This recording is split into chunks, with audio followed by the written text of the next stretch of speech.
अस्सलाम वालेकुम फ्रेंड्स। तो कैसे हैं आप सब। तो भाई आज की वीडियो में हम लोग इनको एक्सपोज करेंगे। किनको एक्सपोज करेंगे अभी मैं आपको बताता हूं। श्री कृष्ण राम और गौतम बुद्ध। क्योंकि भाई इंडिया में काफी सारे लोग ये बोलते हैं कि ये अल्लाह के नबी हैं। अस्तगफिरुल्लाह। तो भाई आज की वीडियो में हम इनको टोटली एक्सपोज करेंगे और ये भी आपको बताएंगे कि ये लोग कहां से आए और ये लोग असल में हैं कौन। क्योंकि भाई इंडिया में पता नहीं मनगढ़ंत कहानियां लोगों को सुना रखी हैं और लोग इन पर यकीन ही कर रहे हैं, लेकिन आज हम लोग इनको दबा के एक्सपोज करेंगे, रिएक्शन देंगे आज की वीडियो पे। तो आपने वीडियो शुरू से लेकर एंड तक देखना है, वीडियो को लाइक कर देना है, चैनल को सब्सक्राइब करके घंटी को साथ साथ दबा देना है। तो चलो फिर आज की इंटरेस्टिंग वीडियो स्टार्ट करते हैं। तो वीडियो देखकर अपनी कमेंट में राय जरूर दें। तो चलो फिर स्टार्ट करते हैं। अस्सलाम वालेकुम दोस्तों,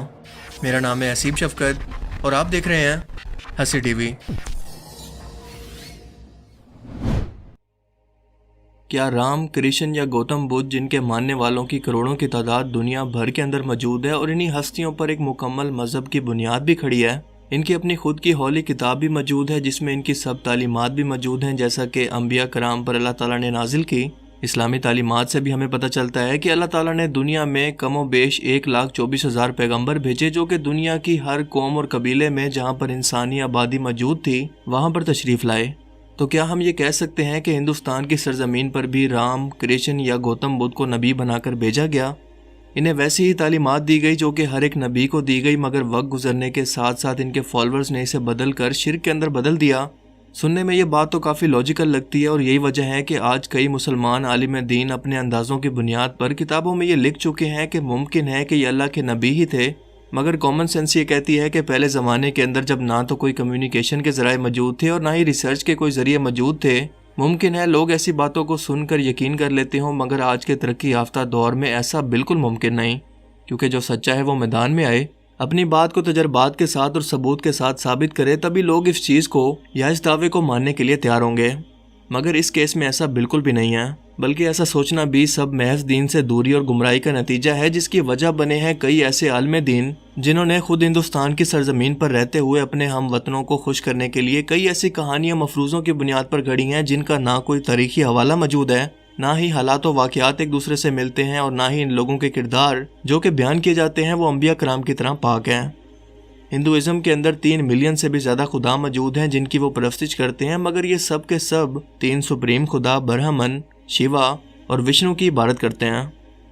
इन सब खुदाओं की खसूसियात इस्लामी तालीमात में बयान करदा फरिश्तों की सी हैं, जो कि किसी सुपर हीरो की तरह अवतार लेकर ज़मीन पर आकर इंसानों की मदद करते हैं, इनसे मिलते हैं और इन्हीं के दरमियान रहते भी हैं। कुरान करीम में ये वाज़े तौर पर मौजूद है कि हमने हर कौम की तरफ डराने वाला भेजा, यानी ऐसा पैगंबर जो कि हर कौम को अल्लाह ताला की हिदायत का रास्ता दिखाकर जहन्नुम और गुमराही के अजाब से इन्हें बचाए। मगर नाम के साथ सिर्फ 25 पैगंबरों का जिक्र है और इनमें से भी किसी की डिटेल्स मौजूद नहीं है, और किसी की इतनी ज़्यादा मौजूद हैं कि इनकी मुल्क, कौम और ज़िंदगी के अहम तरीन वाक़यात भी मौजूद हैं, और कुछ के सिर्फ नाम की हद तक। कुछ का जिक्र अहले किताब मसलन तौरात और अंजील के अंदर मौजूद है, मगर कुरान करीम में नहीं, या कुरान करीम में मौजूद पैगंबरों की ज़िंदगी के हालात की डिटेल्स हमें मिलती है अहले किताब की किताबों में। इन सब को मिलाकर हम तकरीबन 100 पैगंबरों को भी जमा नहीं कर सकते, मगर यहाँ पर हम तकरीबन 1,24,000 का जिक्र कर रहे हैं, जो कि बहुत बड़ा नंबर है।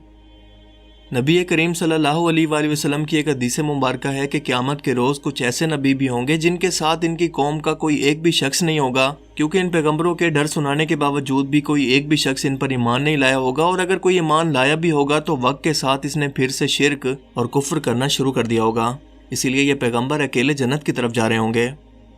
मशहूर इस्लामी रिसर्चर, हिस्टोरियन और मशहूर इस्लामिक स्कॉलर सैयद सलमान नदवी ने अपनी एक किताब के अंदर ये लिखा है कि श्री रामचंद्र हिंदुस्तान की सरजमीन पर भेजे गए एक पैगंबर थे, जिसके बाद एक इस्लामी स्कॉलर की किताब खुद एक रेफरेंस बन गई गैर मुसलमानों के लिए कि वाकई ये अल्लाह के पैगंबर थे जिन्हें मुसलमानों को भी मानना चाहिए। मगर तारीखी तौर पर इस किताब के अंदर कोई हवाला या सबूत या कोई ऐसी वजाहत मौजूद नहीं है जो कि इस दावे को साबित कर सके, और इस किताब के बारे में इनका खुद का ये कहना है कि ये इनका अंदाज़ा है कि ऐसा मुमकिन हो सकता है।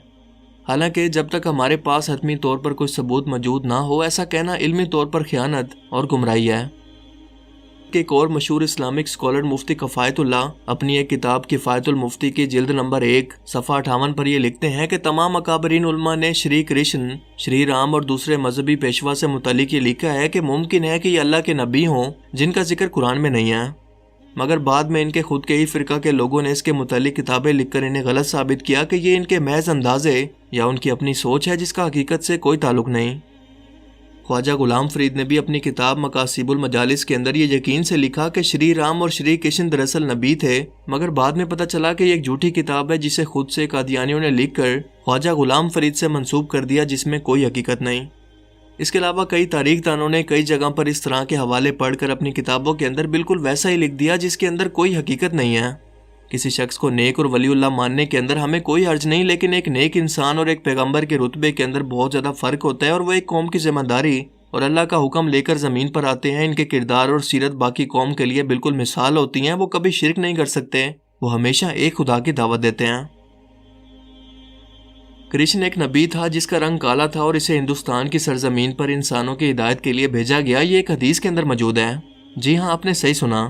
لیکن یہ حدیث دنیا کی صرف ایک ہی کتاب کے اندر موجود ہے جس کا نام ہے چشمہ معرفت، یعنی قادیانیوں کی جھوٹی کتاب۔ یہ روحانی خزائن کی جلد نمبر 30 کے اندر لکھا ہوا ہے، یعنی سراسر اللہ کے رسول صلی اللہ علیہ وآلہ وسلم پر جھوٹ یا جھوٹی حدیث منسوب کی گئی ہے جو کہ مرزا قادیانی نے لکھی ہے، جس کا نہ کوئی تاریخی حوالہ موجود ہے اور نہ ہی کوئی اسلامی، بلکہ ان کا مقصد ان لوگوں کو خوش کرنا تھا جنہوں نے اپنی سرزمین پر اس فتنے کو پھیلنے کی جگہ فراہم کی، یعنی انگریزوں نے مسلمانوں کو توڑنے کے لیے ہندوستان کی سرزمین پر۔ اس کے علاوہ مرزا قادیانی نے اسی جگہ پر ایک کتاب کے اندر یہ لکھا ہے کہ خدا نے عربی زبان کے علاوہ بھی پیغمبروں سے فارسی زبان کے اندر کلام کیا جو کہ کسی قرآن اور حدیث میں موجود ہی نہیں ہے۔ یہ سراسر جھوٹ اور کفر ہے جو کہ خدا اور ان کے پیغمبروں کی طرف منسوب ہے، اور قادیانیت تو ہے ہی جھوٹ اور کفر پر بنا ہوا فرقہ جسے جہاد کو ختم کر کے مذہب کی جڑوں کو کاٹ کر اسے کھوکھلا کرنے کے لیے ایک ہتھیار کے طور پر انگریزوں نے لانچ کیا، اور وہ بنیاد یہ ہے کہ اللہ کے سوا کوئی شریک نہیں اور محمد اللہ کے بندے اور اس کے آخری رسول ہیں۔ مگر ایسی چیزوں کو سن کر نہ تو کوئی سوال کرتا ہے، نہ ہی کوئی عام شخص دلیل مانگتا ہے، جس کی وجہ سے گمراہی پھیلتی ہے اور ایسے سوال پیدا ہوتے ہیں جس کا جواب ان کا دماغ خود سے سوچنے لگتا ہے، جو کہ ضروری نہیں کہ خود سے صحیح ہوں اور تسلی بخش ہوں۔ ہندوستان میں بھی اللہ کے نبی بھیجے گئے ہیں، مگر کب، کس قوم پر اور کس وقت، اس کی ہمیں کوئی ڈیٹیل نہیں ملتی، اور نہ ہی ہمارے لیے یہ جاننا ضروری ہے۔ وہ ایک زمانہ تھا، مگر اب وہ قوم، لوگ، وہ وقت بھی گزر گیا، اس کی کوئی اہمیت نہیں، اور اگر ہوتی بھی تو اللہ تعالیٰ قرآن کریم کے اندر لازمی بیان کرتے، جیسا کہ پہلے کی قوموں مثلاً عاد اور سمود کے بارے میں بیان کیا۔ قوم فرعون اور قوم نمرود کی تباہی کا ذکر بھی موجود ہے، اسی لیے ثابت ہوا کہ یہ سب کچھ بالکل جھوٹ ہے۔ بالکل اسی طرح سے حضرت ذوالکفل کو گوتم بدھ سے بھی جوڑتے ہیں کہ یہ دونوں شخصیت دراصل ایک ہی تھے، اور ثبوت کے طور پر یہ کہتے ہیں کہ گوتم بدھ کا جو کیپٹل سٹی تھا اس کا نام تھا کوپل، جسے اگر عربی میں لکھیں تو بنتا ہے کفل۔ یہ بھی اللہ کے نبی تھے، خدا کو مانتے تھے، لیکن وقت گزرنے کے ساتھ ساتھ لوگوں نے ان کی تعلیمات کو بدل کر خود سے نیا مذہب بنا لیا، جیسا کہ عیسیٰ علیہ السلام کے ساتھ ان کے حواریوں نے کیا اور انہیں اللہ کا بیٹا بنا دیا۔ مگر یہ سب کے سب اندازے ہیں کہ ایسا ہو سکتا ہے، اس معاملے میں کوئی بھی ثبوت موجود نہیں ہے۔ ایسا نہیں ہے کہ وقت گزرنے کے ساتھ اگر اس بارے میں ہمیں کوئی مضبوط ثبوت مل گئے تو ہمیں اس کے بارے میں ماننے میں کوئی اعتراض ہے، مگر ایک لفظ کو لے کر اسے اندازوں سے ملا جلا کر کپل کو کفیل بنا دینا کہاں کا انصاف ہے؟ اور اگر ایسا کیا تو آج بیٹھے بیٹھے تاریخ کی کئی ہستیوں کو نبی بنایا جا سکتا ہے، کیونکہ ان کی کوئی ایک چیز مثلاً رنگ، نسل یا علاقے وغیرہ کا نام تو آپس کے اندر کہیں نہ کہیں پر آخر تو ایک دوسرے سے ملتا ہی ہوگا۔ اسی لیے ایسی چیزوں پر یقین کرنا اور اپنے پاس کے لوگوں کو خوش کرنے کے لیے ایسی من گھڑت چیزوں کو خود سے بنا لینا بہت بڑی ناانصافی ہے، جس کا آپ کو روز قیامت حساب دینا پڑے گا۔ یہ سب کے سب ایسے مفروضے ہیں جنہیں آپ خود بھی بنا سکتے ہیں، مگر ان سب کو ماننے کے لیے ٹھوس ثبوت آپ کے پاس ہونا بہت ضروری ہے، تاکہ ہر طرح کے سوالوں کے جواب آپ لاجیکلی طور پر لوگوں کو دے کر اس کے لیے قائل کر سکیں، جو کہ اس کیس میں کسی صورت ممکن نہیں ہے۔